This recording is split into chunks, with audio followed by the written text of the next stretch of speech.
आमदार गोपीचंद पडळकर यांना मंत्री करा व डॉक्टर रवींद्र आरळे यांना विधान परिषदेवर घ्या. माजी पंचायत समिती सदस्य सोमण्णा हक्के यांनी केली मागणी.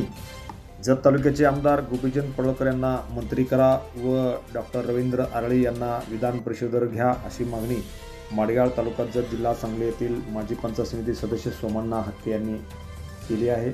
ते म्हणाले, जत तालुक्यामध्ये आमदार गोपीचंद पडळकर हे 38,000 मताधिक्याने विजयी झाले असून जत तालुका हा सांगली जिल्ह्यातील सर्वाधिक दुष्काळी तालुका आहे.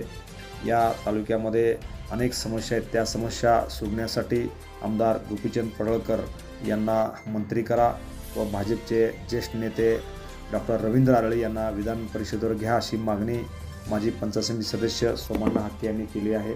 ते पुढे म्हणाले, राज्यातील बहुजन अल्पसंख्याक उपेक्षित वंचितांचा हुंकार बनत प्रस्थापितांच्या विरोधात रोखठोकपणे बुलंद आवाज करत कायम अन्यायाविरुद्ध आवाज उठवणाऱ्या शिक्षण, आरोग्य, एसटी कर्मचारी, ग्रामसेवक, तलाठी, अंगणवाडी सेविका तसेच गावगाड्यापासून ते लमान ताट्यापर्यंत सर्व छोट्या मोठ्या समाज घटकाचे काम करणारे आमदार गोपीचंद पडळकर असून ते संपूर्ण महाराष्ट्रामध्ये सध्या काम करत आहेत.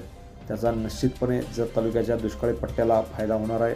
त्यामुळे त्यांना मंत्रिपद द्यावे अशी जोरदार मागणी त्यांनी केली. तसेच जत तालुक्याचे गेल्या अनेक वर्षापासून भाजपचे काम करणारे डॉक्टर रवींद्र आरळे हे भाजपचे ज्येष्ठ नेते असून त्यांना विधान परिषदेवर घ्यावे अशी मागणी माजी पंचायत समिती सदस्य सोमण्णा हक्के यांनी केली आहे. Press the bell icon on the video and never miss another update.